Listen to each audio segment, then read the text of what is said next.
Assalamualaikum warahmatullahi wabarakatuh. Mari pada pertemuan kali ini kita akan belajar bersama kembali terkait dengan kalimat efektif. Pada kali ini saya akan mencoba menjelaskan terkait dengan konsep dan menerapkan kalimat efektif dengan memperhatikan ciri-ciri kalimat efektif. Nah, jika kita bicara tentang kalimat, dalam struktur bahasa, kalimat merupakan primadona. Kenapa dianggap kalimat sebagai primadona? Karena kalimat mampu menyampaikan pesan lebih lengkap daripada kata atau pada klausa. Nah, kalimat juga dianggap sebagai primadona karena menjadi penting dalam penyusunan sebuah paragraf. Nah, paragraf yang baik harus tersusun dari kalimat-kalimat yang efektif sehingga menyampaikan paragraf yang efektif. Nah, begitu juga dalam penyusunan sebuah wacana, menyampaikan informasi, karya ilmiah, ini penting sekali. Jadi apa itu kalimat efektif? Kalimat yang singkat, padat, jelas, lengkap, dan dapat menyampaikan informasi secara tepat.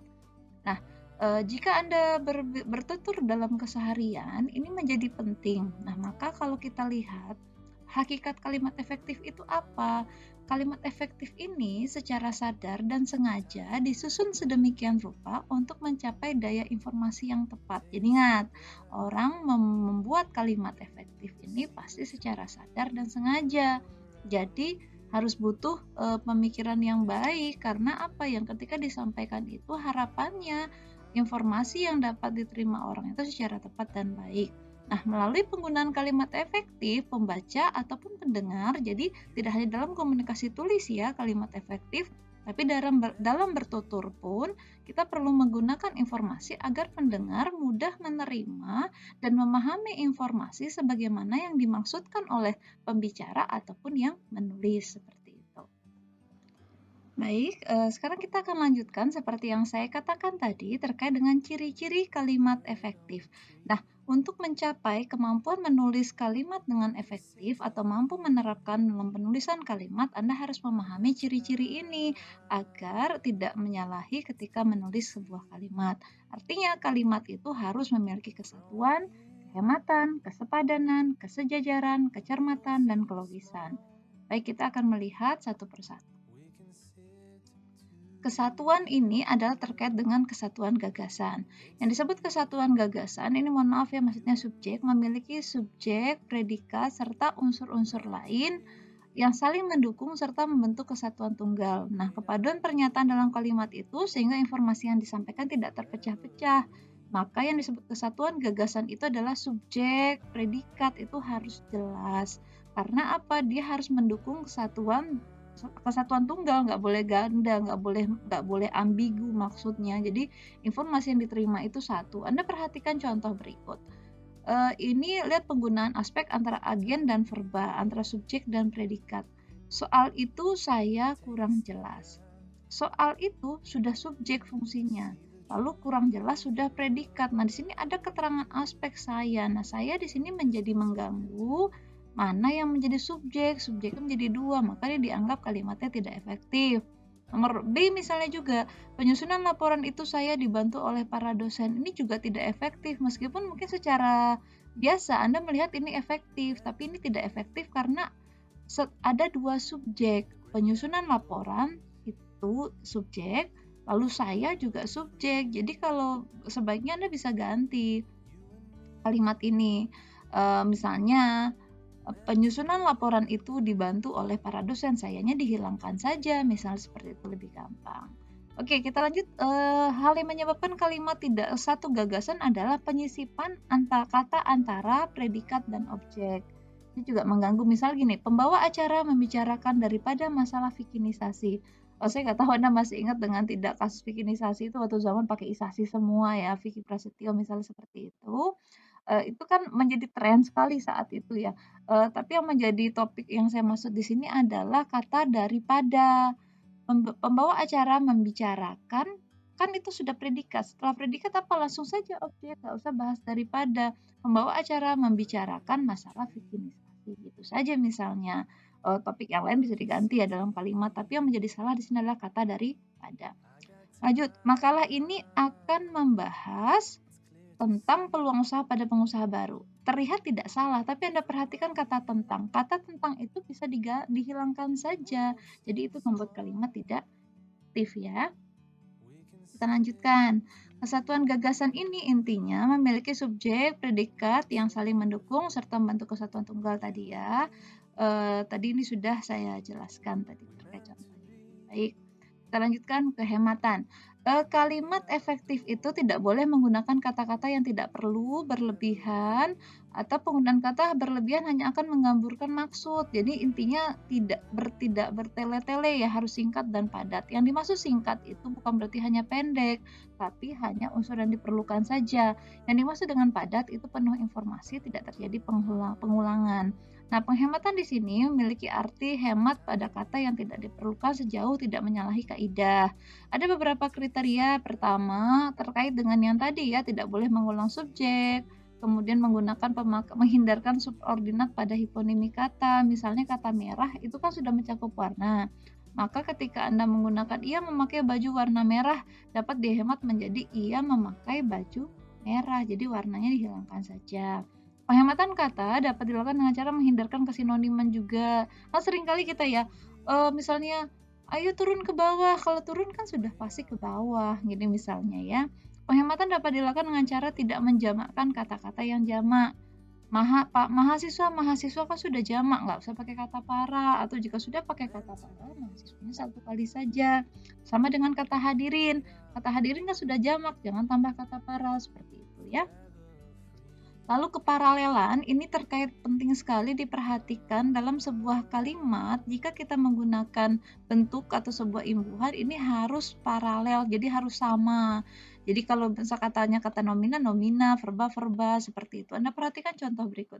Harga minyak dibekukan atau kenaikan secara luas. Kata kenaikan di sini, kata kenaikan ini tidak paralel membuatnya menjadi kalimat tidak efektif. Harusnya harga minyak dibekukan atau dinaikkan secara luas.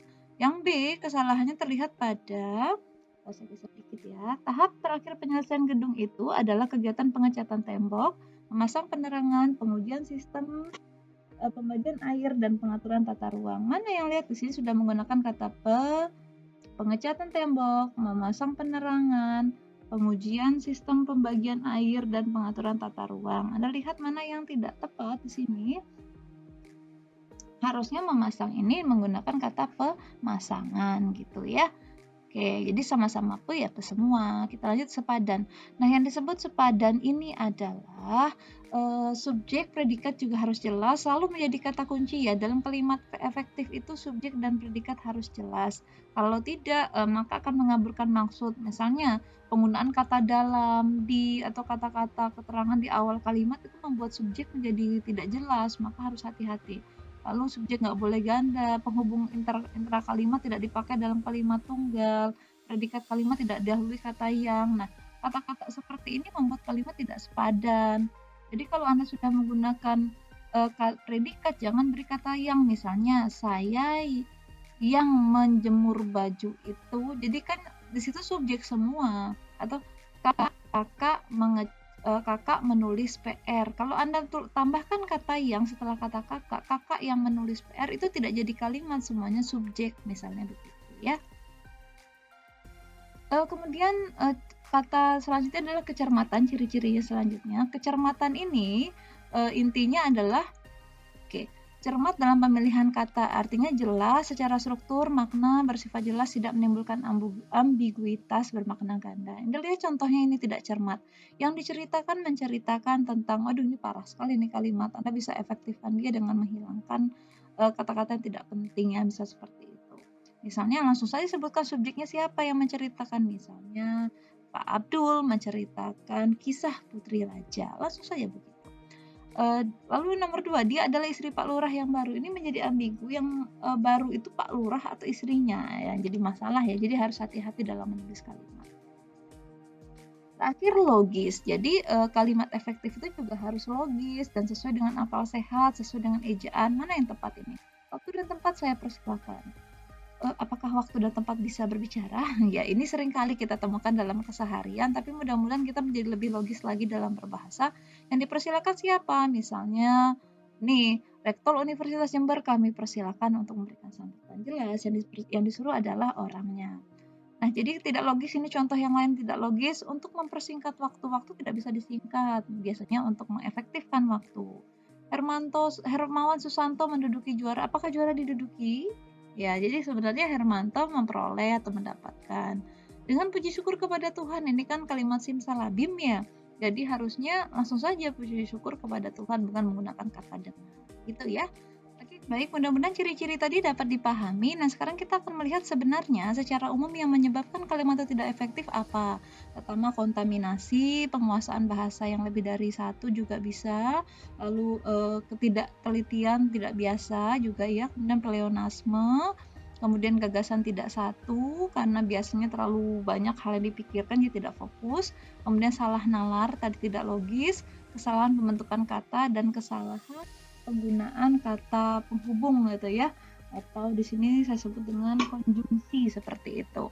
Nah, diharapkan ini perlu hati-hati dalam menggunakan kalimat efektif. Kemudian untuk lebih terampil lagi, Anda bisa membaca dalam buku Mahir Berbahasa Indonesia.